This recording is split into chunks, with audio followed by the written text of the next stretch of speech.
ready to do so, and I will do what it is I do, probably better than anybody in the business, let's face it.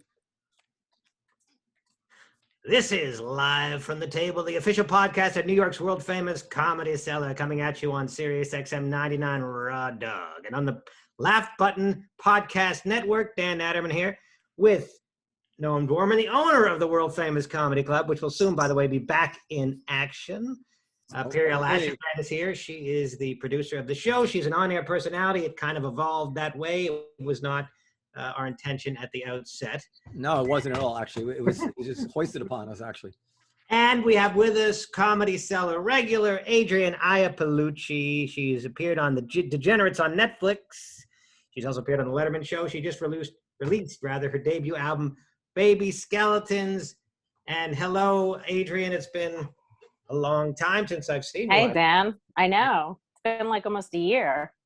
Well, since I've seen you in person, I might have seen you on Zoom or something. That's very possible. But in person. In person. No, I was at the Comedy Cellar just last night, at the Olive Tree just last night, because they're having dinner and comedians stop by and do sets behind plexiglass. How was it? Well, let me put it this way. Of course, it's only 25% capacity, but I couldn't get a seat. You know, all the seats were taken. I sat down at one of the tables, and Liz politely asked me to leave because she needed it for a customer. So it's as full as it can be. I mean, again, it's only 20, whatever the percentage is, but it's the people are coming to see the show. And so I actually there was no room for me to sit down, so I left. I didn't perform because there was just a long list of people waiting to go on. I really just wanted to get out of the house and, more than anything else, more than to perform. So there are a lot of people there, by the way, that I don't recognize. Are there new people that have been passed at the Cellar during the pandemic? Of course not. Okay, because there's some names I don't recognize, and maybe that they had been passed. There's no real shows going on there now. It's just people at the Olive Tree just getting up and grabbing a mic. I mean, I don't even know if it's not like a comedy, anybody's, it's not like it's any kind of real show. There's not like an official, if you happen to be there. And nobody, there's nothing going on. It's just some mic and comedians are fooling around. I mean, there's anybody can go up. All right. Well, in any case, as I said, I didn't go up. So let's. I don't know. In the this week in comedy, because I do like to focus at least a little bit on the world of comedy. Go ahead. Let's go. What's up? Coming to the number 2, America, came out this week. Our friend and Comedy Cellar regular. What the hell's his name? I forgot his name. I'm blanking on his name. Jermaine Fowler? Jermaine Fowler. Jermaine Fowler started as Eddie's son. Look, I haven't seen people in so long.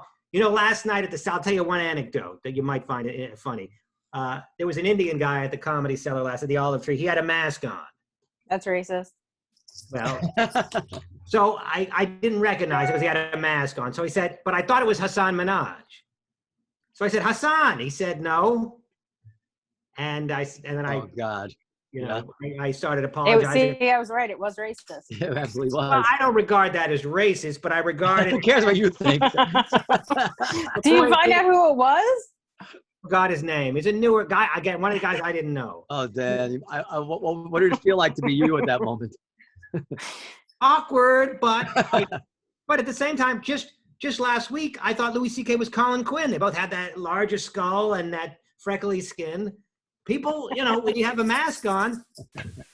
That is true. What are you going to do? How many times, Robert De Niro thought I was Greg Rogel, but I could have said, oh, all Jews look alike to you. But, well, to him, they do, apparently, or at least we look enough alike that they confuse us. So, but of course it was awkward. Anyway, has anybody seen Coming to the number 2, America?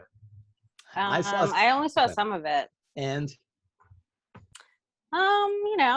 It was, the first one was so good, so I guess it's more like just a reminiscing type of thing. I don't know. I was happy for Jermaine, though. I thought he was great in it, and Leslie Jones. I don't know. I didn't think it was that great, but I don't know. Well, I guess I had such high hopes from the first one. Well, but now, was the first one that good, or were we just really young and easy to please? I don't know. I guess the first one, maybe it's a little bit of both, but it was also kind of the same storyline in the second one, you know? So it's like the first one didn't have that before because it was the first time we saw it. I don't know. I'm happy that it came out and Eddie Murphy's working, but I didn't think it was that great. I heard it wasn't that great. I heard Jermaine was. I heard everybody's good in it, but it's just like it's just not that well written, or I guess. Yeah, Jermaine was great. Leslie Jones was great. Eddie was great. It's just, yeah, I don't think the storyline was as well written as the first one. Well, it's always fun to see, you know, nostalgia, I mean, plays a role. So like with Cobra Kai, I mean, I didn't think it was a very good show, but it's just fun to see these characters. Exactly. I don't think Cobra Kai's that good either. But, you know, if you're a child of the 80s, then it's kind of cool to see these people. Exactly. Yeah. That were there. It's also interesting. I mean, I think this has got to be unprecedented. A sequel 33 years after the first one. I don't think that's ever happened in the history of the movies. I don't think. I mean, that's a long way to go between the first and the second, you know. Yeah, I guess that's what they'll say about it when they don't want to say they like it. They'll just bring that up. Although everybody still looks good, though. They look great. From what I've seen. Yeah, black don't crack, Dan. Yeah, is Louis Anderson's not black? How's he looking? Was he in it? I didn't see him. I think he is. I think I think he's dead. I think he's dead too. In real life or in the movie? No, I'm pretty sure he's dead in real life. Like maybe in the movie, there's a scene where they're like, hey, that guy that used to work here. Oh yeah, you know. But at McDowell's, I don't think he's dead in real life. Let me look that up. Thanks to the miracle of the I'm pretty sure he's dead. No, he's not dead. You're thinking of John Candy or Chris Farley. No, Louis Anderson is very much alive. Oh, there's another one. Was he in the movie? Who's the other fat comedian? There's one more that died John recently. Candy's definitely dead. Yes, John Candy is dead. Well, Ralphie May. But yeah, he was much younger. Yeah, Louis Anderson, 67, still very much with us. Was he in the movie? Now I might go back to see if he was in it. I think he was in the movie. I mean, they you know, why wouldn't they throw him in? You know, I mean, because so much of it is based on nostalgia. And if he's still around and I assume available, I mean, I'm going to go out on a limb here, then why not put him in the movie? But let me check that. Once again, thanks to the miracle of the internet. Coming to America, he plays Maurice. Yeah, he is in Coming to the number 2 America. He's in it. I don't know how big a role. He didn't have a big role in the first one, so I don't know if he had a particularly big role in this one. But anyway, yeah, he's in it. So do we want to talk about the Meghan and Harry, or we want to wait for Patricia to get here? Well, I didn't watch it. Did you watch it? I mean, the fascination with the royal family. Huh? I thought you did watch it. No, I did not watch it. No, I don't have network TV. I only have the internet. I tried to find it on YouTube, but it's not available. I watched it on the internet on my computer, and Juanita told me you watched it. Ariel, you have like the worst reading and audio comprehension of any person I've ever seen. Juanita could not. I did not watch it. I wouldn't even know where to watch it. Well, anyway, it's because there's racism involved, accusations of racism. Should we wait for Trish to get here, or should we because it's show business related?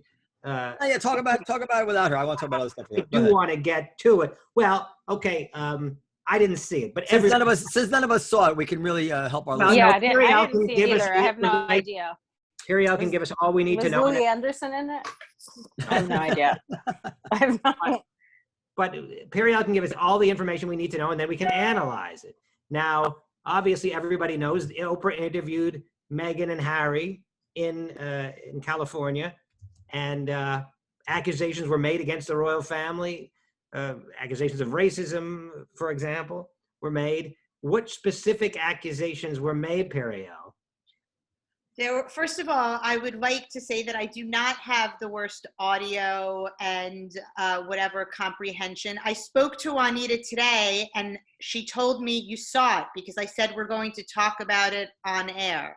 So please check that before you hurl accusations my way. Number one. It's quite possible that my wife got that wrong, but it wouldn't change what I'm accusing you of, because I wouldn't accuse you of that based on one example. But it is possible that I'm so used to it, I'm jumping the gun here, and my wife is, just because she's not far behind you. But I mean, there is something that goes on where there are certain people who you're like constantly always saying to them, wait, I never said that. Like, you notice that some people in your life, you're always saying, I never said that. Like my friend Harry Enton. I never have said to Harry one time in any conversation, no, Harry, that's not what I said. Like he's always repeats exactly, even if it was 5 years ago, he repeats exactly what I said. Right, because he's actually listening to you, and I'm usually trying to tune it out.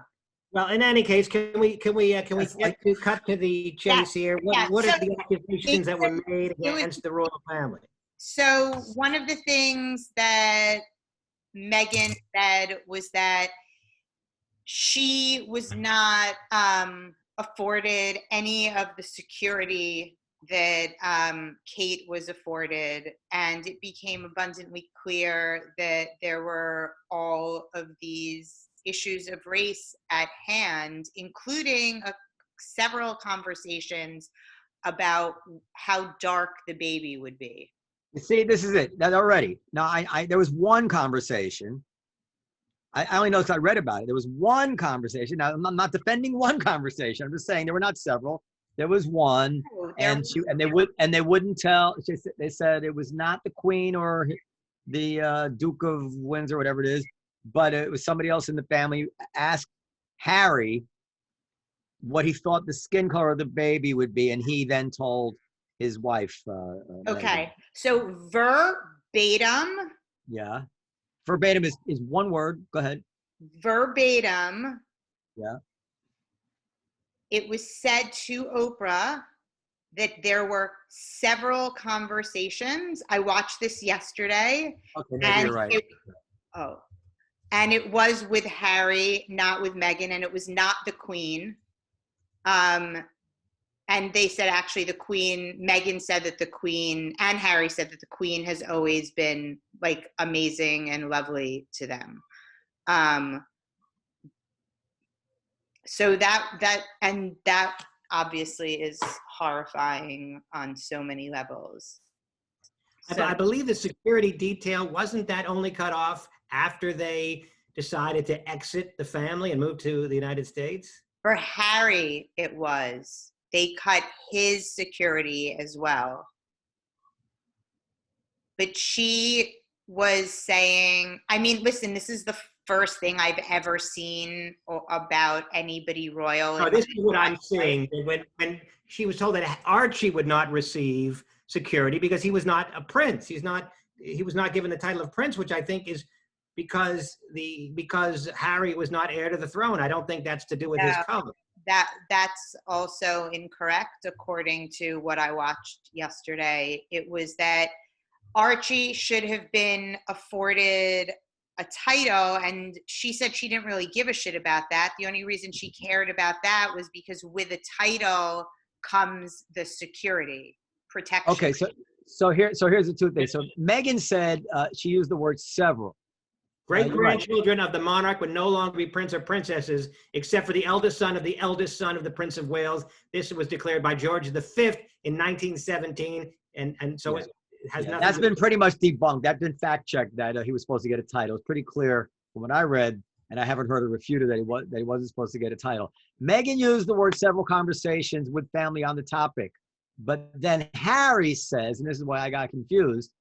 Harry said, now you tell me, I mean, he speaks well good English, right?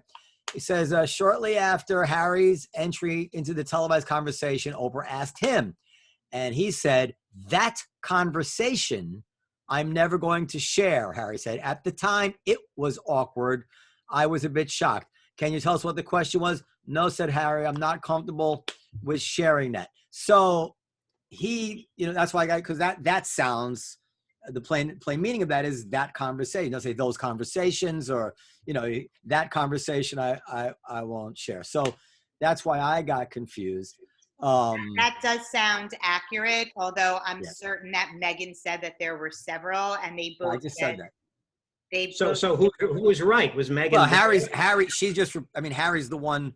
Well, maybe by saying that conversation, he was referring to more than one iteration of it. I don't know, of the same conversation, but you'd have to assume he's right because he's the one she's only reporting hearsay. She didn't witness it. well, anyway, I mean, I don't know, what difference that necessarily makes. It's still, Getting things accurate always makes a difference to us here.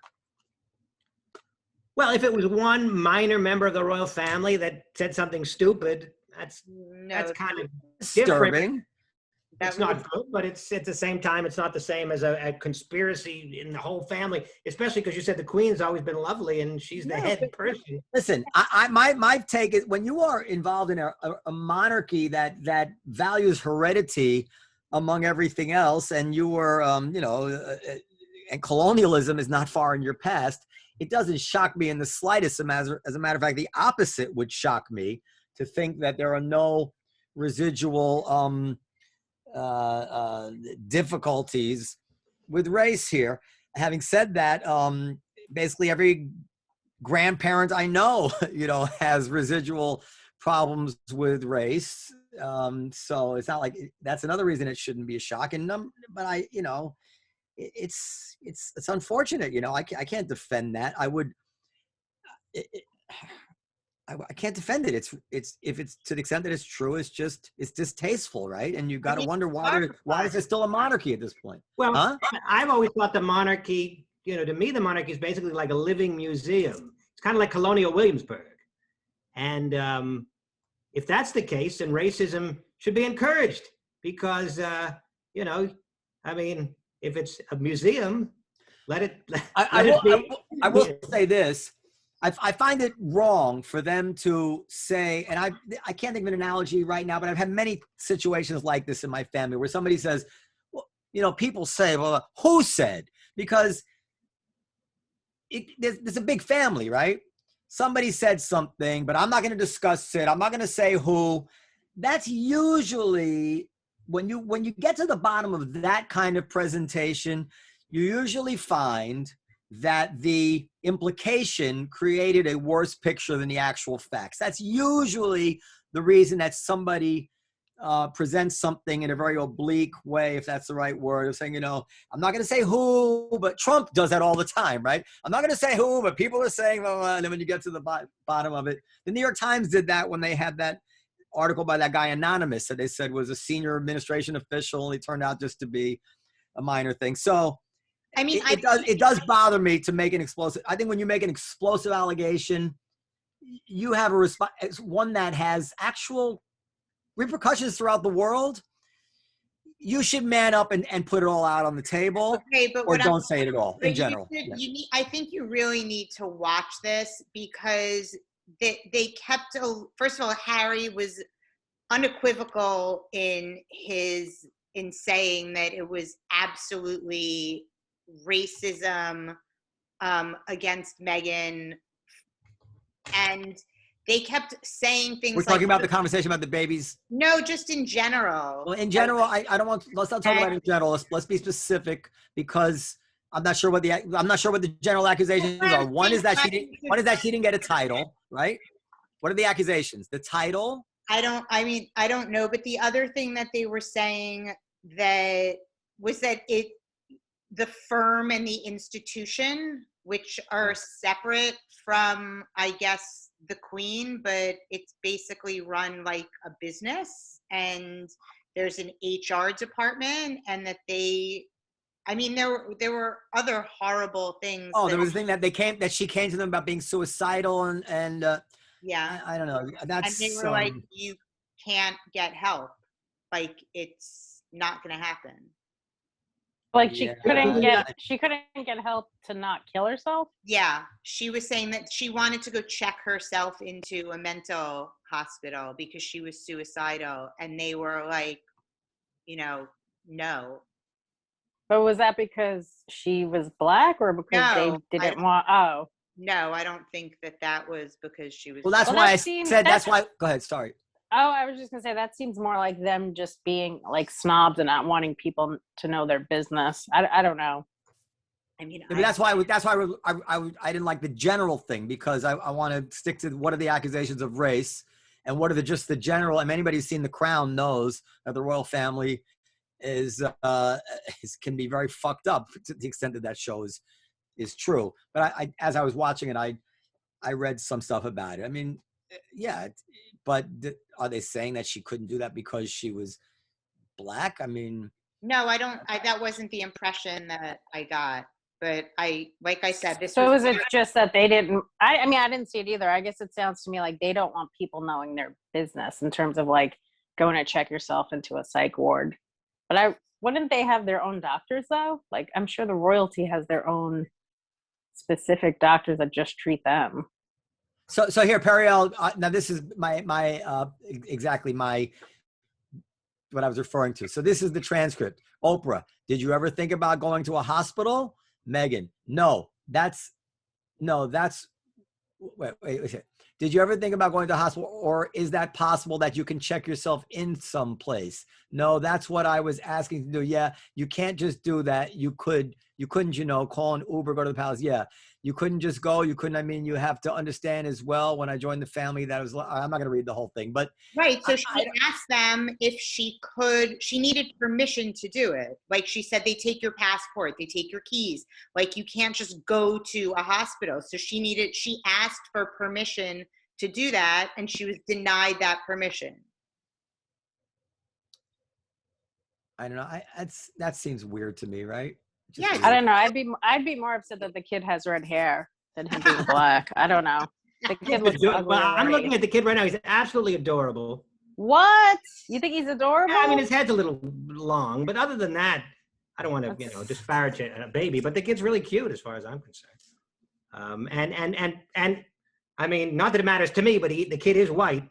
I don't care, but to the extent that it matters to the royal family, rest assured that kid is. He looks just like the dad.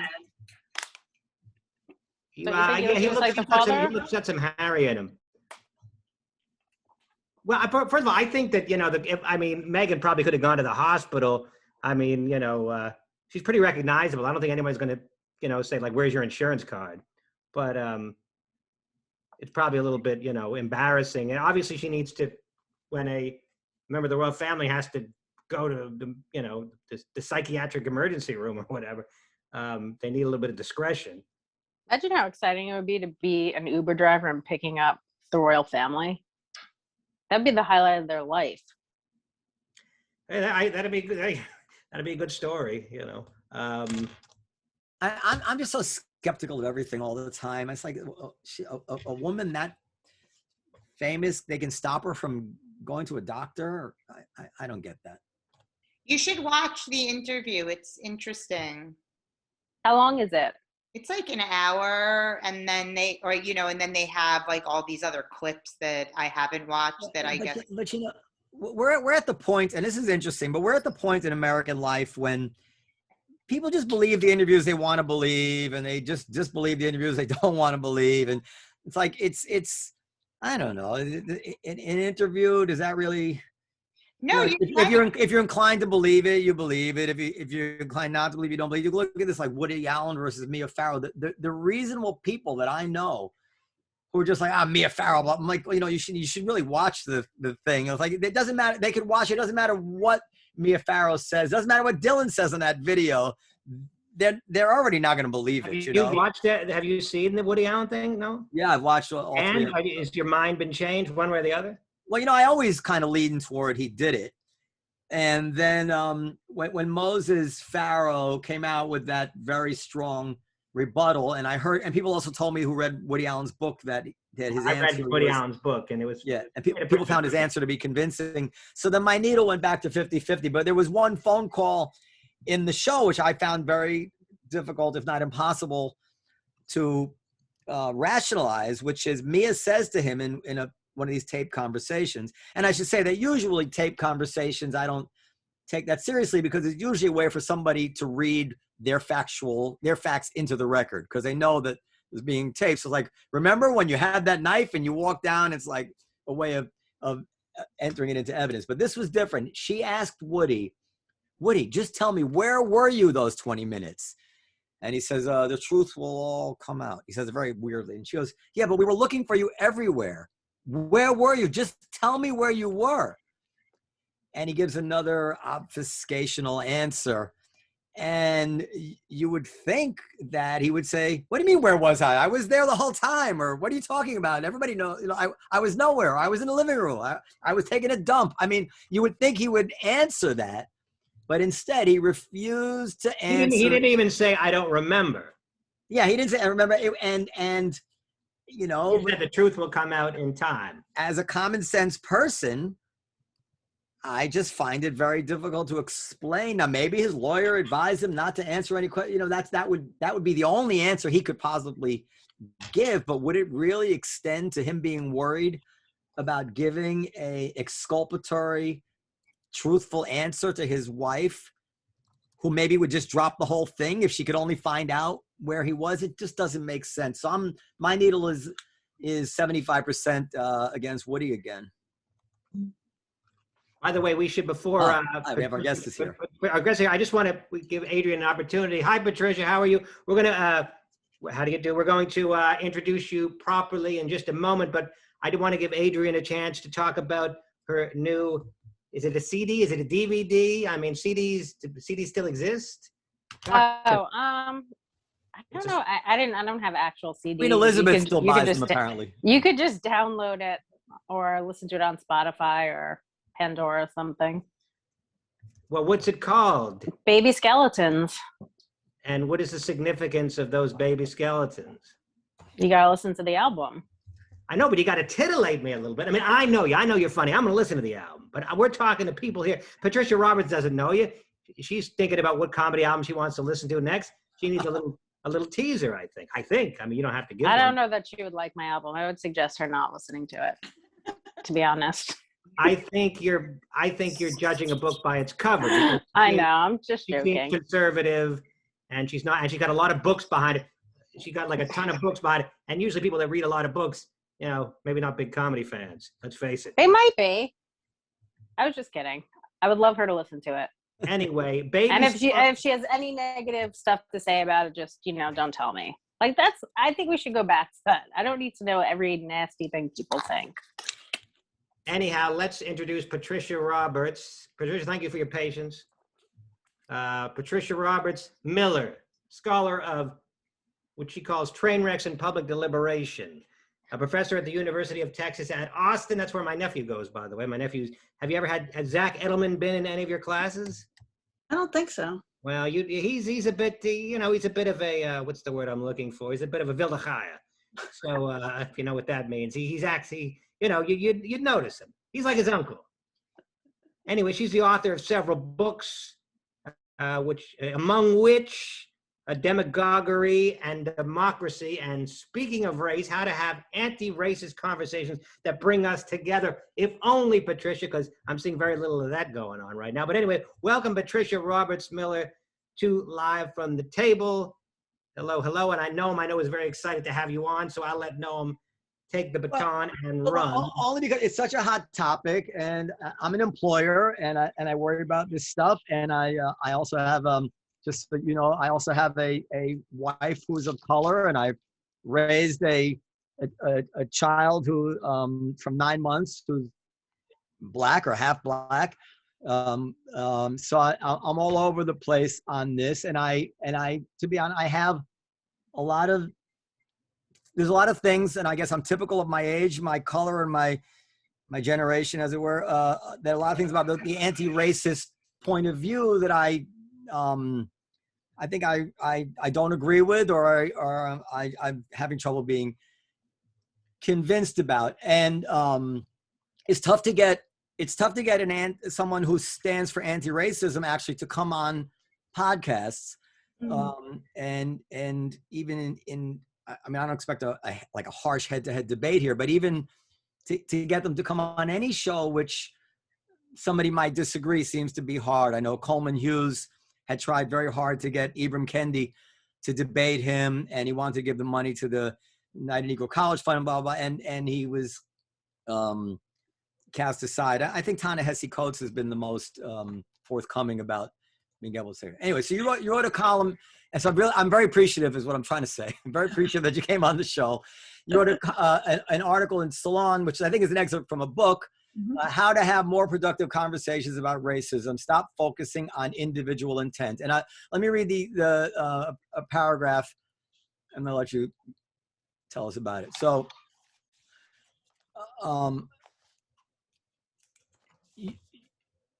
take your time. Yeah. I want to get to. I should have underlined it. It says racism doesn't require. Okay. I'm sorry. I'll just start with me. So someone said that they thought something we said or did was racist. Our first impulse is to say we aren't racist, and therefore we could never have intended to do or say something racist. And therefore what we said or did can't have been racist. But racism doesn't require that somebody consciously decide to do something racist.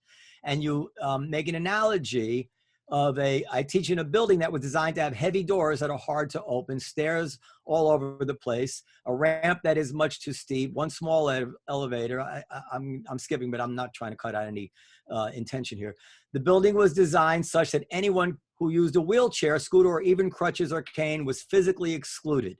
The exclusion was probably not conscious on the part of the architects or builders, but it was a manifestation of the beliefs at the time about what sorts of bodies were imagined. So you're making an analogy here, as I take it, that in the same way that the people who built a building which was totally exclusive of people who I'm not, what's the proper word now? People that are physically challenged. Physically challenged. Society in some ways creates structures which are make it impossible for people of other colors. Is that correct? Melanin. Yeah, but not just that. I mean, I taught in a building that had been the women's on what was the women's campus, and so what that meant was there was one large bathroom on each floor, and that was for the women, and then there was a small bathroom for the male faculty, and that was just the assumption because when it was built, that's what that campus was like. So then it became very, very complicated to try to do anything about that. It's just you have these structures that were built at certain times with certain assumptions about them. And by the way, as a lefty, I can only say preach. Right, yeah. And but it's not like somebody got up in the morning and said, I hate lefties. I'm going to make sure left-handed students feel miserable and hate themselves. No, they didn't think is what it's about. Yeah. So all right, I'm going to ask this question, then I want to go back to a different question. So, but this was the first thought I had when I read that analogy. I can speak honestly with you, right? I'm not trying. I thought it was an unfortunate analogy, or perhaps an unfortunate analogy, because immediately what I thought was, the first thing I thought, and that's why I immediately wanted to reach out to, I said, well, what is she saying about Black people? What is their disadvantage that they're born with that makes them but maybe liken them to somebody in a wheelchair? What could, are you saying that I could do something which is not fair to expect them to be able to do? I'm not, that's not how the analogy is supposed to work, but I was nervous about that. And that's why there's another analogy that you didn't talk about, which is the car crash. But also I need to go back a bit. Sure, go ahead. And just say, I'm a professor of rhetoric. I'll argue with a parking brake. Okay. So, you don't need to worry about that. But also, come to the right place. But, also I think that what I really liked about working with this press is this book came out of a class I taught for a long time. And what I was trying to get across to my students is you don't go through life stamping things racist or not racist, that these are conversations we have to have, and we have to talk them through. And the fact is people don't agree as to what's racist or not. And so, and something can be racist in one circumstance and not in another. And so these are it's conversations and ugly, difficult conversations, right? And very unfortunate and unpleasant ones. But so what I was saying is my campus, for instance, was built at a time, most of it was built at a time when they didn't imagine African-American students or Latinx students or Asian students there. And so they put up statues that make it very clear. So for me, it's about welcoming, that those stairs and things make it very clear to people that you're not welcome. And that's the way a lot of aspects of the campus were. My campus has been working on it very hard, but it's, that's the world in which, that's the built world of ours. So maybe actually you gave me an entree into the first question actually wanted to ask you, because you talk about how people have these arguments and they can't agree. Do you have a working definition of racism? You're going to make me get my own book and figure it out. Yes, I do. But also, I mean, take your time. Don't worry. I think that's what we need to argue about. So if I understand it, you have a JD, right? Yes. So you know that the hardest and most important arguments are definitional arguments, or arguments not about does this fit the definition, but what definition should we use? And we should use different definitions under different circumstances, for one thing, but also that's what we want to argue about. Yeah, but when we have a conversation, we all have to agree to be using the word to mean the same thing. Otherwise, it's a meaningless conversation. Actually, you're sounding like John Locke, and he was wrong. I'll take it, but it's true. If I tell you that's a foot high, and you say it's not a foot high, but your definition of a foot is different than mine, obviously it's a silly conversation, right? We have to agree to what a foot is. No, we don't. We have to know what each other means. Okay. Yeah, then I would just say, okay, I'm going to stipulate to your definition, and let's have that conversation. Then we can argue about mine. But still, we still have to both agree to argue about whether something is or does or doesn't fit a particular definition. Again, not necessarily, because but if he thinks a foot is one thing and you think a foot's another thing, right? But like we actually know what a foot is. So like one of you would be wrong. No, like, my foot isn't 12 inches. Well, we can I mean an actual foot meaning 12. No, my actual foot is not 12 inches. So if he says this is 6 feet, and I think he means it's 6 of my feet, we're going to have a misunderstanding. And so where the conversation needs to go is for us to figure out that misunderstanding. Okay, so when you say something is racist. I'm saying like general measurements. Like if something's a cup, right? Okay. Yeah. I guess we're going by like anything can be interpreted as anything. No, not at all. But like an actual foot is a measurement. Well, right. And so if one of us says, "Oh, I mean my foot," and the other person says, "No, I don't care about your foot. I mean, the measurement." Like we got 3 feet of snow. But right. Yeah. Okay. But here's the point. So one of my favorite definitions of rhetoric says that it's understanding misunderstandings. And so what happens a lot of times in disagreements is people first try to solve the problem without defining it. And if we can start out by defining, okay, here's why we're disagreeing. And usually people disagree about racism because they actually have different definitions of racism. Very few people in our culture now. So, one of the things, I've spent a lot of time crawling around dark corners of the internet arguing with assholes. And even before that, I was on Usenet arguing with assholes. Now, I'm sure some people would say they were arguing with an asshole when they were arguing with me, but that's a different story. What do you mean by asshole? We disagree about how it's defined. I went to Berkeley and argued with Maoists and Stalinists and Trotskyites and anarcho-communists and libertarians, and it was very fun. But so what I can say about all of those things is often, again, what happens is that people can't solve the problem because they are using terms in different ways. And so it has to start by saying how are we using these different terms? Well, tell us what you mean when you say something is racist. Okay, so what I mean is, here, and this is a proposal, something, an act, a system, a policy, or a movie is racist to the extent that it appeals to or reinforces explicitly or implicitly, consciously or unconsciously, essentialized perceptions of racial, in scare quotes, groups in any way that strengthens existing political, economic, or cultural inequalities. So for me, for instance, clowns, which were racist at one point, aren't racist anymore. The conventional American representation of clowns is Irish. They've got red noses because they're drunks. They've got red hair. They have a clown car, which produces too many kids. They've got plaid. So there was a point when the pleasure of clowns was hating the Irish. No one looks at clowns now and goes, "Those damn Irish."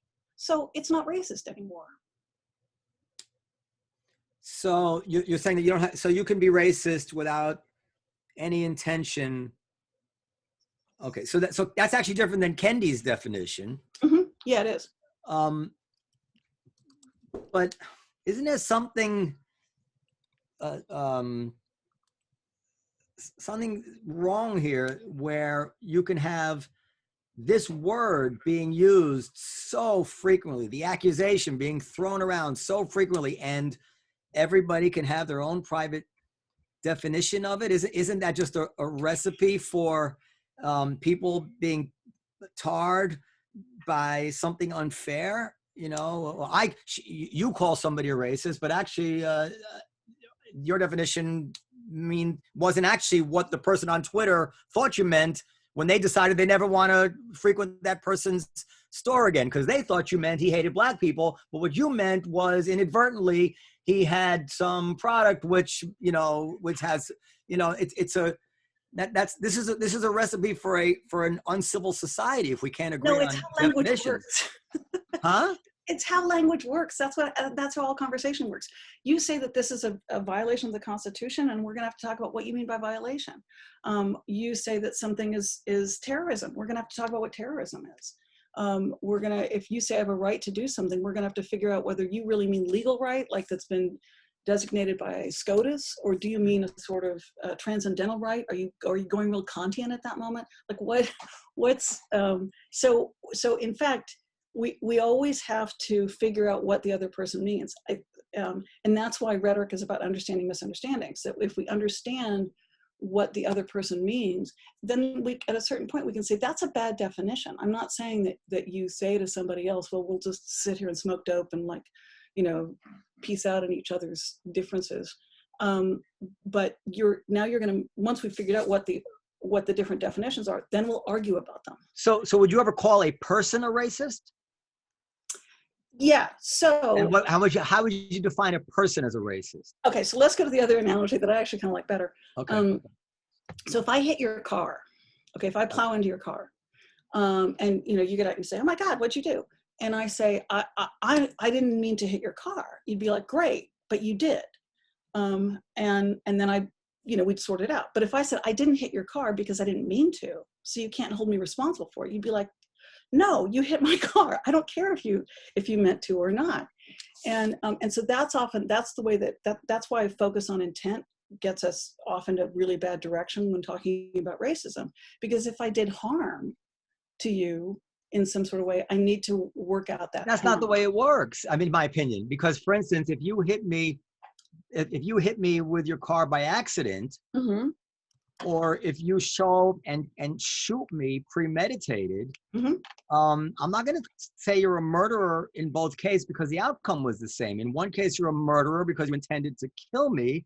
In the other case, it was an accident, and right. You're not a murderer. So okay. What you can't define it by the outcome. You have to define it by the intent, lest we start putting people in jail for life for accidents. No, because you're jumping to punishment, right? And if you think about outcome, then instead of thinking about punishment, we're thinking about how to ameliorate, right? How to mitigate this. So we're going to mitigate my hitting your car by, we'll call it my insurance company and stuff like that.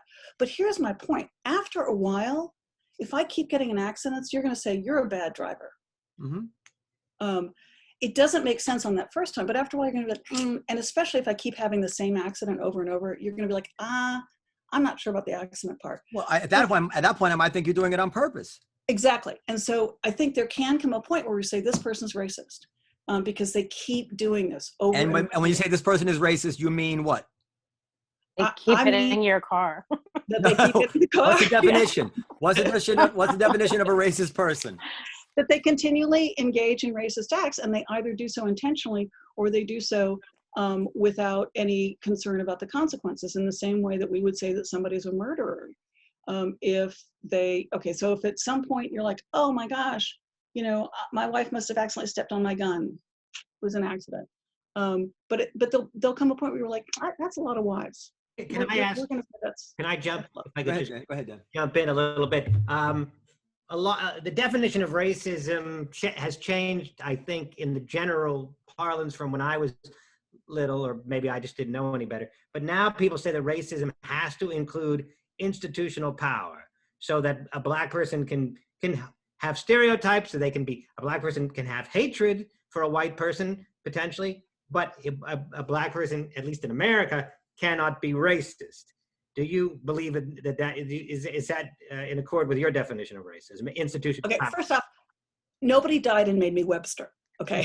No, but you have the definition that you work with when you say the word Right. racism. Would you call somebody racist even if they did not have institutional power? Power is local, so there could be all sorts of circumstances. What I would say, though, is to go back to what you said, it's not so much that there are different kinds of racism, and I think that's what people have come to understand, is that you can have cultural racism, biological racism. There are these different kinds, and that's useful to have those sorts of distinctions. As far as whether a person can be engaged in racism if they don't have institutional power, I'm open to persuasion on that. I tend to say no, but I think what we also have to keep in mind, for years I taught a course on demagoguery, and I found that students would always try to claim every speech they didn't like was demagoguery. So we have a tendency to do that with racism, and I think we need the category of asshole, right? Wait, but can I ask a question? Are you I am very skeptical of this, but I don't want it to come across as being an asshole, because I just want to take a breath. So on the one hand, it seems to me you're saying that you can be racist or do something racist in a very accidental way. Right. On the other hand, you're saying that if you're sufficiently powerless, like a homeless guy on the street, you can say, "You fucking Jew bastard, kike motherfucker," and we say, "Well, that's not racism." No, I wouldn't say that, and this is why I think it depends upon whether there's a sort of it's reinforcing institutional practices. Okay, you had a bunch of podcasts where you talked about the Michael Che, what he said, and that was where you went with that. You went with is this reinforcing an existing stereotype? And it doesn't really matter if Jews are powerful or not. What matters is that stereotype has done incredible damage. Yeah, but I said it wasn't anti-Semitic, just to be clear. Right. I said I winced at the joke, right, because on the target of the joke, and I felt it was I felt the implication of the joke was unfair, but I also recognize that reasonable people could differ. But the whole point of the podcast was me saying, but I know him, and I think it's very unfair to say that it was anti-Semitic or he's anti-Semitic. Yeah, but you're going back to identity, right? Whether he's anti-Semitic or not. Right, but if that had been a white person making a similar joke about an issue that black people took seriously, the white person would have immediately been called racist. Maybe, but of course, no, you have to give me that one. Of course they would. Well, I don't know. I'd have to think of examples, but I think that, and I also think that was a really complicated thing. But what I'm trying to say is, you went to the question of outcome, and I think that's what we need to be talking about. Because if we talk about identity, then we're talking about whether somebody's a moral leper, and we can't, and now we're talking about eliminating people from or silencing people or whatever, as opposed to and maybe there are people who should be, not maybe, there are people who should be silenced, right? I mean, I think there are people who should just shut the fuck up. But that's different than being silenced, but yeah, go ahead. Yeah. I don't believe anybody should be silenced, but I think there are definitely people who should shut up. Yeah. But what we can talk about is, if we can talk about outcome, then also we're back to talking about mitigating, what would mitigate this stuff if there's a certain damage done. In the book, I talk about an instance where I unintentionally appeared to be reinforcing a really racist narrative that I didn't even know existed. I certainly wasn't reinforcing it, but it would have sounded that way. And so a student pointed that out, and I had to go back to class the next time and say, I was not saying this. Now, if I had focused on intention, I would have felt like I didn't mean it, so I don't have to do anything. So once we talk about outcome, we can, and this is a dumb analogy, but it's kind of like, the issue of racism is in civil and not criminal court. Yeah, well, there is something in the overall, I have to tell you, that I do like about everything that you're saying. It's not so much that I agree with you, but you're presenting a framework for actually a decent, non-belligerent, positive conversation between people.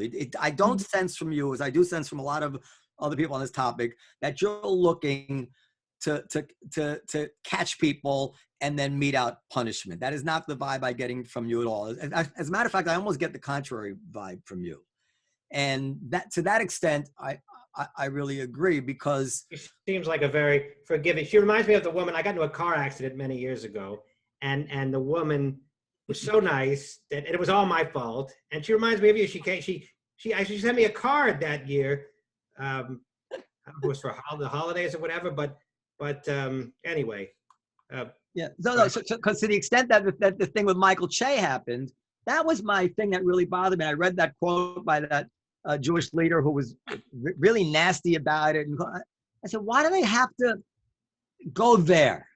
You're offended by the joke, and I identify with being offended by the joke, and you can bring it up and you can discuss it with them, but the ramrod attack into this guy and his character and assuming the worst, and you know, I think I hate that.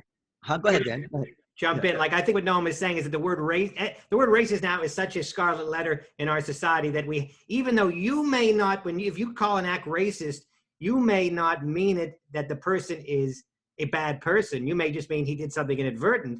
But society, when hearing that word, will think that the person is a bad person. So that the word racist has become so such a pejorative. Well, it's always been pejorative, but now it's become career-ending.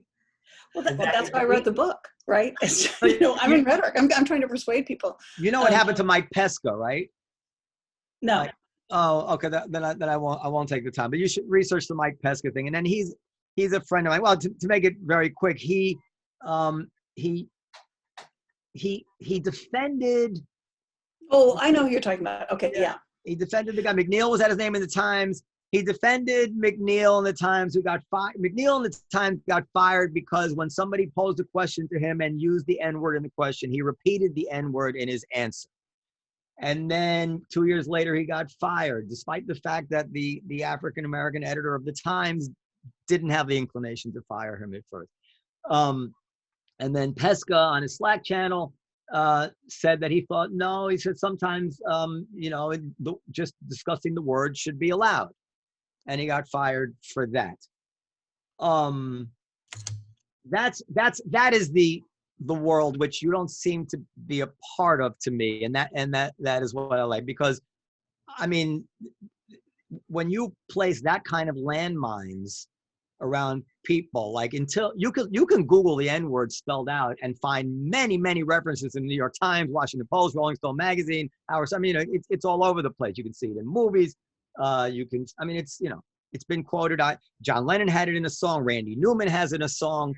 And then all of a sudden, norms change, and now you're not supposed to quote it under any circumstances. And we all kind of, okay, now we get that, because I have to admit, when I was younger, I don't anymore. If even with my black employees, if there was an incident where a customer called somebody the N-word, we would discuss it.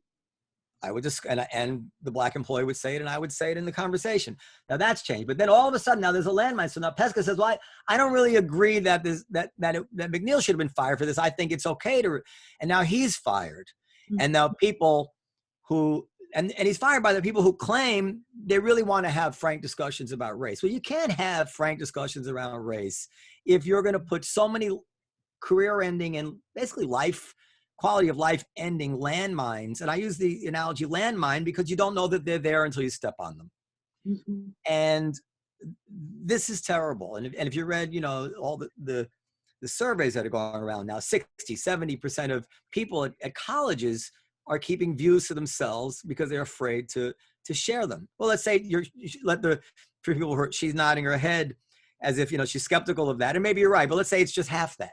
Let's say it's 30%. No. The reason I'm saying yeah is that there are surveys back that far into the 70s and 60s. Well, I know that when I went to college, it was different, for sure. We could talk about stuff.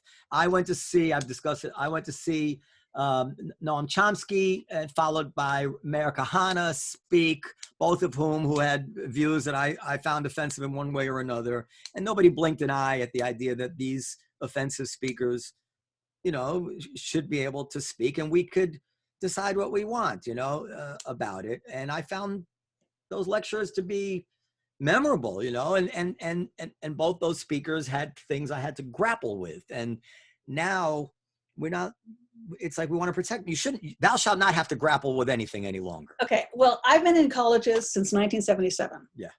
Okay, and I can say it's no worse.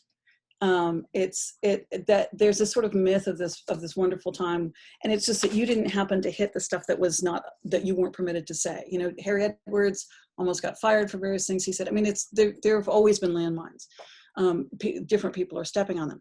But what I think you're saying, I think where you and I are vehemently agreeing, is that these issues keep getting turned into whether somebody's a moral leper. Yes. Right. That racist acts are things that are done by racist people. Racist people are evil, and therefore, if someone does a racist act, our community needs to be purified of them. And I think that's a mistake in regard to a lot of stuff. I think we shift to identity way too fast. And by identity, I don't mean black versus white versus whatever. What I actually mean is good or bad person. Mm-hmm. That we're still kind of Puritan, you know, and we still have this kind of sloppy Calvinism of thinking that people are either good people or bad people, and that what our world needs is to be filled with good people and purified of bad people. And that's never worked. It doesn't work no matter what you're talking about.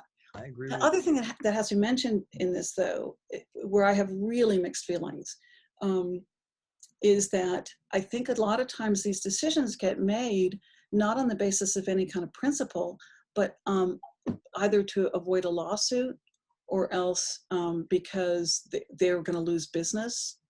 And so these are really not principled decisions about racism and social justice. Sometimes they're CYA and sometimes they're just, you know, it's just a business decision. I would agree with that. Dan, you have anything you want to add to that? And then I have next topic. We're almost done, but go ahead.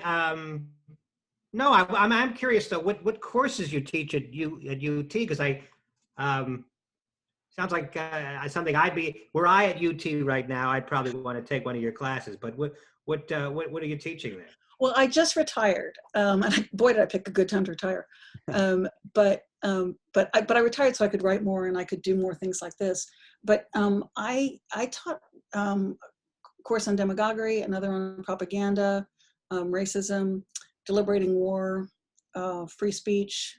And these are all rhetoric courses, right? So these aren't, I'm not going in there like a lawyer teaching about the law regarding free speech. I go in talking about how people argue about free speech and what are their assumptions. And, you know, so, you know, as I said, as I said at the beginning, what I'm interested in is times that communities had all the information they needed to make good decisions, and they talked themselves into very bad decisions. Do you think that free speech, of course, it's in our Constitution, but aside from that, do you think the kind of free speech that we advocate in the United States is the best way to go, or do you think there's any place other than incitement, which most people agree should be limited? Do you think there's any place for limiting free speech? Like in Europe, for example, racist, if I said black people are stupid, if I said that, I'm not saying it, that in France, that would be illegal, I believe, or they're subject to fine, right? Do you believe that that's appropriate, or are you more in accord with the American model where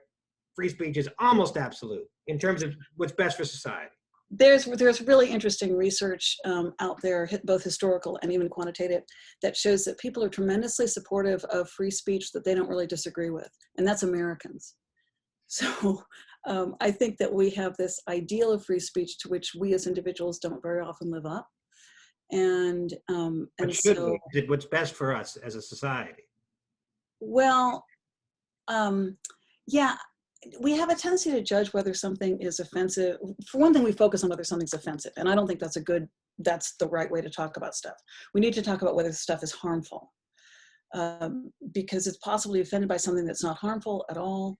I might be offended. I'm mostly Irish. I might be offended by clowns, knowing the history of them as I do.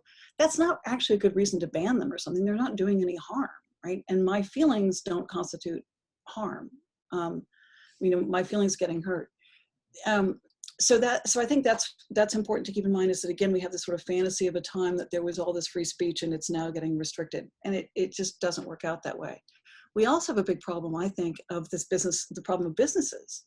And you know, if it's really going to hurt somebody's business, should they be prohibited from firing somebody for saying something that's super offensive and that's going to, lead to a boycott? And really, that's where most of the free speech issues are. It seems to me they're mostly in Facebook or privately owned things, newspapers. I think they absolutely should be prohibited. And you know what would happen if they were prohibited? All the threat of boycotts would disappear, because once everybody knows the business owner has no recourse, how can you whip people up against them? It's like really, it's like this whole notion of putting pressure on businesses to do something is because people know that these people are, maybe at-will employees. Although I think some of these people are probably going to have good cases based on their union contracts that are getting kicked down the road now. Because it used to be unions were very adamant that the only thing you should get fired for is your performance at work. And no good union would say, yeah, and if they can find some letter that you wrote to a friend and it's offensive, you should get fired for that too. Or if you post something to your friends on Facebook, it's not even public. Facebook is different than Twitter, because Facebook, presumably, you're just talking to your friends. And you should get fired for something you say to your friends because somebody finds it offensive. I've had employees who I've known have said horrible things about Jews. I would never fire them. And this is the example I always give. What happens when an employee of mine walks in with a Farrakhan t-shirt? Mm-hmm. And I find that this guy just praised Hitler. Should I be allowed to fire them? Well, most liberals say, of course, you can't fire somebody for wearing a Farrakhan t-shirt. I'm like, you're right. I shouldn't be able to fire somebody for wearing a Farrakhan t-shirt, period. It's not that hard. We can survive that sort of rough and tumble world, I think. I think we'll be better off for it, because there is a concept of, we're all prone to this, of blood in the water. And, when you know that you have recourse, you begin to, I'm speaking about myself too here at certain times in my life, you begin to look for that foothold that exists, and you find a way to find it if you're looking for it, and I think we're moving in the wrong direction. So anyway, I have one other, let's talk about just one aspect of this. We could go on forever about this, especially because you're such a nice guest. Let's try to integrate Adrienne a little bit into the conversation. I'll bring the topic. This is really one thing I'm really worried about, and that is the movement to get rid of objective standards and testing, which is the arguments are anti-racist arguments for the most part that are behind this, and I feel like, and this brings me back to the very beginning, and I'm happy that I don't think that's what actually you were saying, but I feared that's what you were saying. Because there always seems to me the feeling there that the under text there is, well, you can't really expect these black kids to score as high as everyone else on these math tests. And I think that's horrible. I think if I were a black parent and my kid wasn't doing well in math, and then the administration came and said, we figured it out, we're just not going to test them on math anymore, I would go there with pitchforks to that school and say, God damn it, no. You're going to teach my kid to do math until he can do as well as the other kids on that test, because when he wants to go get a job as an accountant somewhere, they're going to expect him to do math as well as the next person too, or any job that you have to manipulate numbers. And if you're going to define these things out of existence, I mean, we're going to wake up 10 years later and see things get even worse. And I don't know, how do you feel about that? Well, okay, you and I could have a long conversation about the term objective, but we won't. Instead, objective, I mean, it's the same math test. You have to do the following 20 multiplication problems. That's pretty objective. Not necessarily. Somebody picked the problems. So, the what?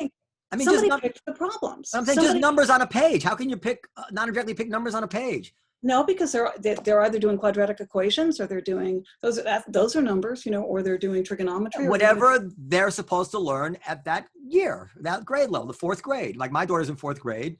She's responsible for multiplication, whatever it is. Yeah. There's no cultural bias to these problems she's getting. There might be, but no. Wait.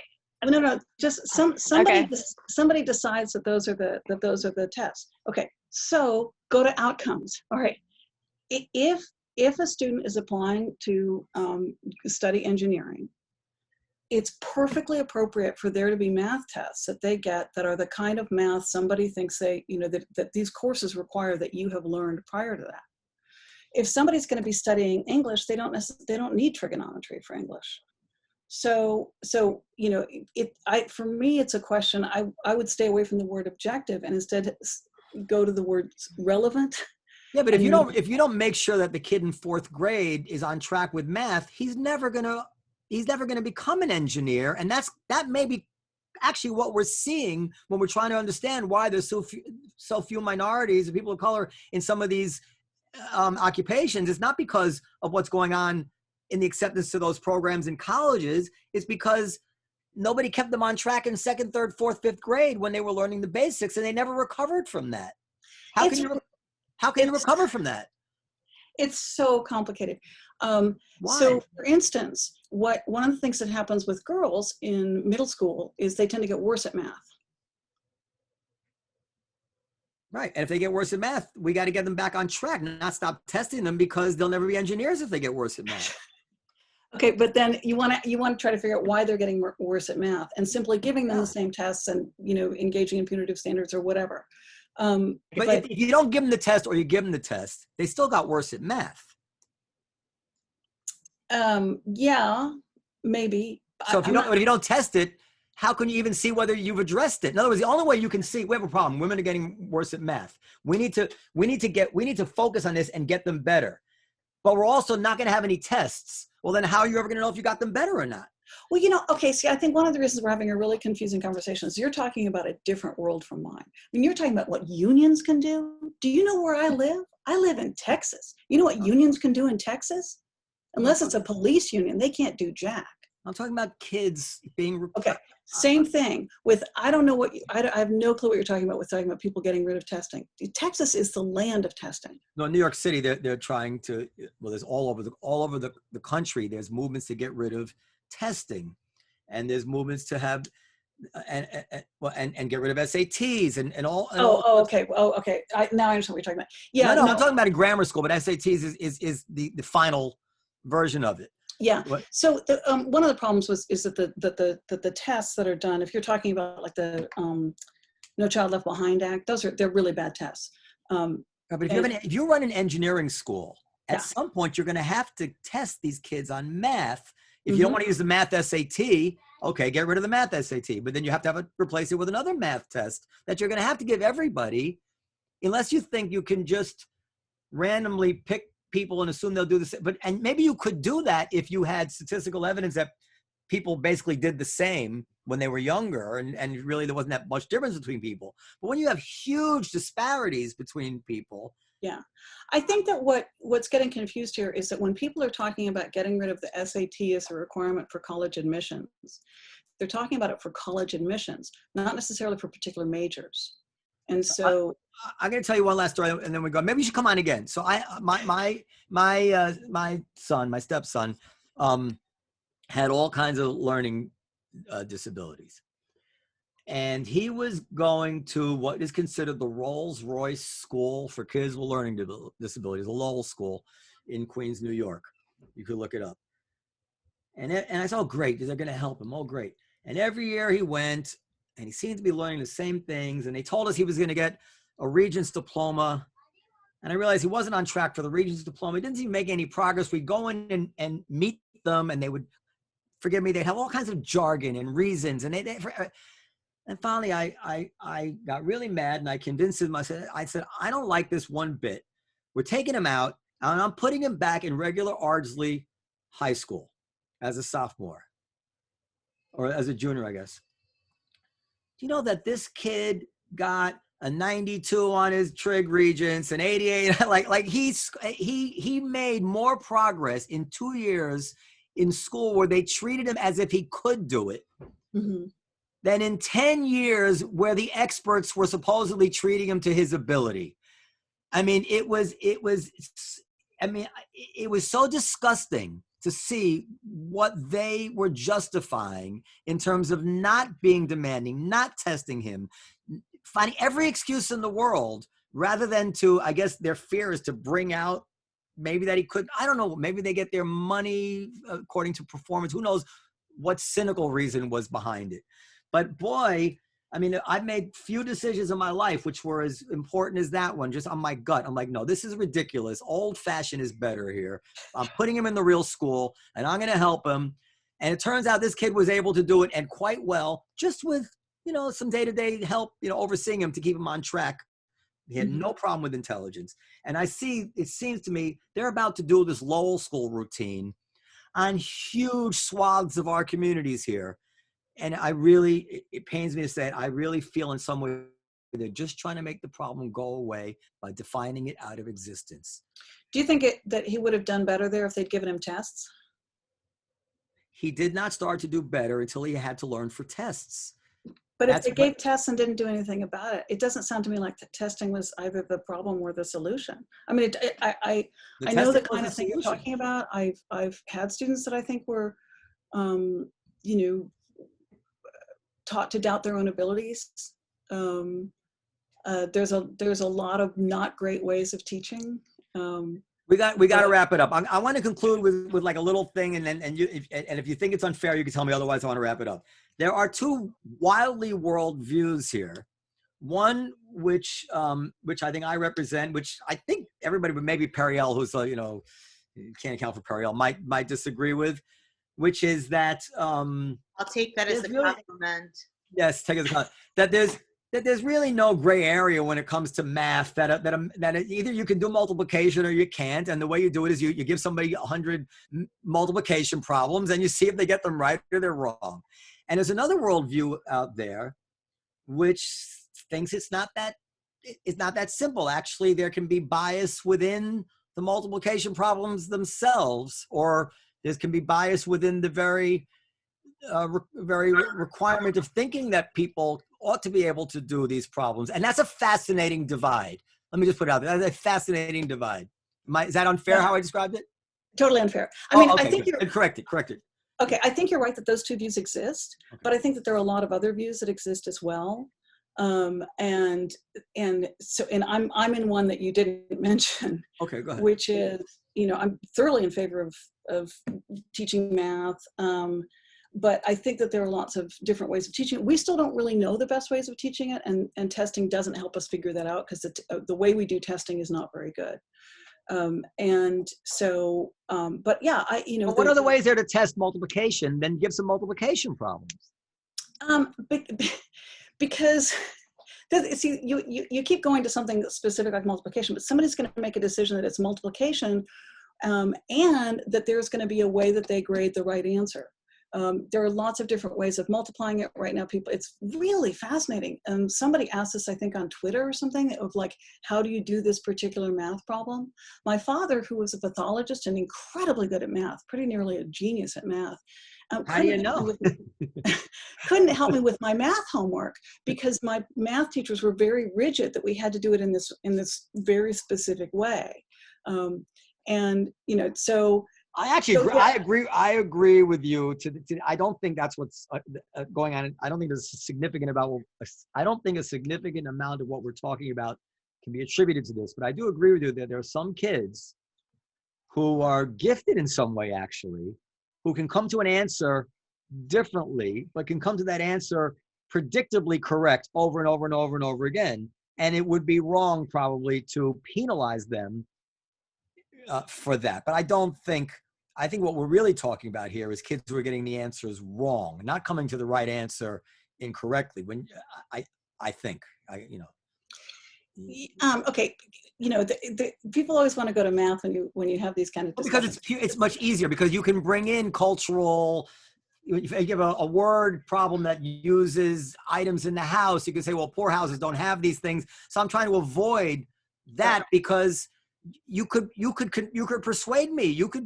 I've seen SAT questions from the 70s. I'm like, how could they ever think that was a fair question? Right. I actually can remember as a little boy being asked a question, and the question used the word chord, like a musical chord. And I can remember thinking, this is not fair that they're asking this question. I play an instrument. My friend doesn't. So I know that now I've read that apparently they've been studying this, and hopefully they've wrung most of that out of the system. But I'm open to that. But math is different. Math is just the problem. Right. But what that means, to some extent, I mean, I'm not a relativist about math. I'm not a relativist at all. I think relativism is silly, but I'm a skeptic. But also what I'd say, if you look at my reviews or anything, one of the things you'll see about me is I'm a really tough teacher, and have a reputation as being a really, really hard teacher, which I could do because I was teaching these writing classes that had 20 to 25 students. And I think that's a really important, I mean, if there's one thing that we do know about teaching is that you can't do it with too many students. Right. Reducing class size doesn't necessarily make the situation better, but it helps. Parent involvement is tremendously important, and that's really, really clear. I think parenting involvement may be the biggest problem we have as a society. It is, and you know, but if you don't have a lot of money, it's hard to live close to good schools. I mean, there are just all these sorts of things that go into it. Yeah. And so it's just you know, I mean, I hate to be a classic academic, but it's true that the situations are really complicated. But here we go back to that's why we have to talk about them and not just label somebody else, not just say, I refuse to talk to you because you have this point of view that I have decided means you're a moral leper. All right, we got to wrap it up. I find that I agree with you much more than I thought I would. You're really a very nice woman, and I'm very appreciative of you.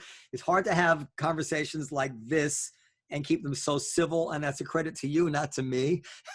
So anybody else sign off? Hopefully we'll have, maybe when there's something else hot drops on this topic, as it always does, you can come back on. And I would like to give Adrienne the chance to tell us where, I don't know if she said, I guess where to get her special, I guess would be the same place she get her my album. You can go to my website, adrienneapalucci.com, or you could stream it on Pandora, Spotify. And of course, Adrienne Iapalucci is not one of those names that's obvious to spell. That is true. It's not an easy spell it. name. Iapalucci. Yeah. Spells Adrienne is not obvious. It's Adrienne. I'm sorry, Adrienne, right? Yeah. Which I think is not the typical way. Like Rocky's wife, I believe, was Adrian, I think. Yeah. That's generally how boys spell it, but you may Adrian. Google is very forgiving with Adrienne, I'm sure, but Iapalucci, if you, as long as you get the IA, I think IAP and a comedian. I'm that theory out right now. I'm googling Adrienne Iap, and then it comes right up Adrienne spelled correctly. Yes. Yeah, so Google is amazing. I mean, you can criticize the modern era for all the stuff that we don't like about it, but my God, could you imagine going back to pre-internet days? I mean, we are so small. It's amazing. We were probably no less happy back then, but that's a whole other discussion. You know, you're right. I don't know that we're any happier now, but that's just human nature. We just happiness. I don't know. Going to the library and taking out microfiche didn't thrill me the way Googling something did. And whatever. Okay, we got to go. But this is a very nice episode. Can we? Isn't it insane not to ask Trish what her take is about the Oprah interview? Yeah, I mean, go ahead. Well, she's willing to stick around a little bit longer. We've already taken up an hour of her time, but if she's willing to stay, I certainly would love to hear her opinion if she saw the interview. I tell you, you know, if we end this, I'll just have to go outside and argue with the parking brake. So, you know, no, what is the issue? Well, the Meghan Markle, Harry, Prince Harry interview. If you had seen it, if you have any thoughts about it, if you haven't seen it, obviously, then there's not much. I have a lot of trouble feeling sorry for anybody that rich. I'm sorry. Good for you. Yeah. So I could not bring myself to watch it. Oh, but rich people can certainly be. I mean, plenty of rich people commit suicide, so we know they're not immune from unhappiness. No, but I don't have to feel sorry for them. Oh, okay, you certainly don't. Okay. So wait, what about rich people who are being who are like at the receiving end of racism? Yeah, it's I mean, that was a very snarky thing of me to say, and a snarky way to put it, but it's just not, you know, it's just not something, I mean, what I was interested in about all that was the fact that the British tabloids were so nasty, and that they really got very racist in it, and that really surprised me, because I have this sort of unreasonable tendency to think that British press handles things better. Maybe it's just because I read The Economist.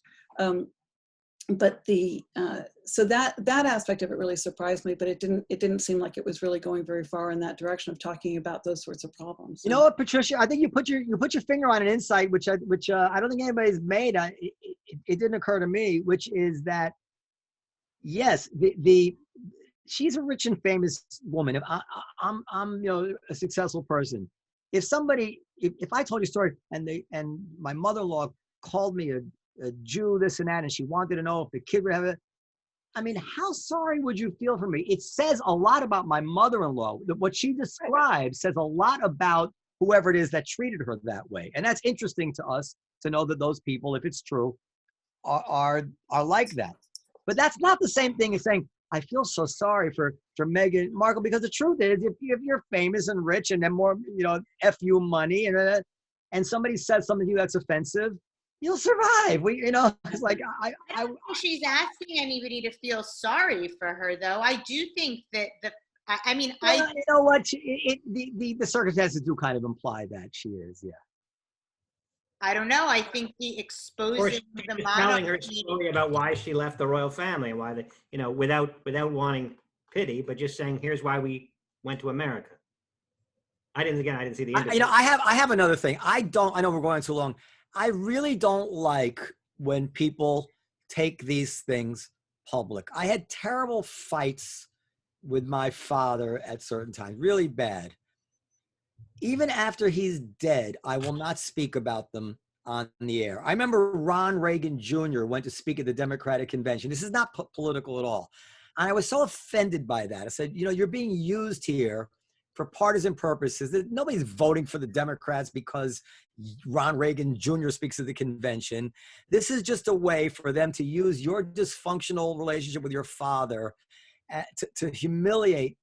And you're allowing that. And I know in certain scenarios, I could be convinced that what I'm saying is not correct. But in general, my general reflex is you don't have to do this out in front of the world. There's something British, for lack of a better word, about keeping a stiff upper lip, privately distancing yourself, and saying it's none of the world's fucking business. This is between me and my family. Move on. I would respect that, I have to say, unless they think it's urgent that we know something, and then there's other ways to do it also. I don't know. I don't like the whole. There's an exhibitionist quality to it, maybe. I mean, I don't know them. I feel bad passing judgment, but my instinct is that there's something slightly exhibitionist about it. Watch it. Yeah, I don't like it, and that's not a defense of the royal family. To be clear, not a defense at all. Okay, I have to go. I have to make sure my kids do their homework. Professor, it's really a pleasure to meet you. Okay. How's Manny's guitaring? Manny played some guitar. That's his son is Manny. Yeah. And you posted a video of him playing guitar. Oh, Danny boy. Yeah. Oh, nice. Guys are far from Irish. Good Irish song. Yeah. But I was very impressed. He plays it. Yeah. Well, go ahead. Thank you, Dan. He plays it better after a shot. I was very impressed by it. I think my grandmother sang it better after a shot too. Now you know him as a professional musician. Is the kid? I mean, what do I know? He's impressed me, but what do I know? But you're a professional musician. Does the kid have talent? I don't know yet. If you want to know, he doesn't yet show the signs of a particularly musical ear. Like playing by ear yet. He's only in second grade. Doesn't show that yet. I can't say he doesn't have it. But what he does have already that you can't teach, he actually plays with feeling. There's a part in that thing where he slows down at the end and breathes and plays poignantly way above his years. And I didn't teach him that. He started doing it on his own and he does it over and over. So one of the interesting things I find about the human condition is that there's so many abilities math ability, musical ability, intellectual abilities that can be sliced and diced into, a dozen or dozens of discrete sub-abilities which work together to create what we see as a musical ability, but it actually can be quite independent. And one of those things in musical ability is soul, for lack of a better word, this sentimentality, schmaltz, Jewish people would say. And I'm a musician, you don't know that, Professor. And I've worked with brilliant people with perfect pitch who just didn't make you feel anything. And I work with people with marginal and they say, my God, they could just make you cry, And so that's a long answer. My son seems to have that he could make you cry talent. The other stuff, the jury is out. You need all of it, or you need a good amount of all of it to become a substantial musician. But as a hobbyist musician, that may carry him further than anything else, because you can learn to the technical aspects of it. Anyway, so that's my long answer. I think overthink everything, Dan. So we'll see how we get. And the number one thing I think is motivation. I mean, if he's not willing to put in the hours, then he puts it in. He puts it in. Yeah. Anyhow, unless somebody has something else to say, Adrienne, any other final thoughts? No, I have to let my puppy out of her crate. So Periel, send the professor the link to my Facebook thing where she can see my son play the Danny Boy. It's only 90 seconds or so. I think you'll enjoy it. Okay. It's really quite sweet. Right. Podcast at comedyseller.com for questions, comments, suggestions, constructive or destructive criticism. We'll see you next time. Bye. Thanks for having me, guys. This was very interesting. Thank you guys for coming on. Thanks. Bye.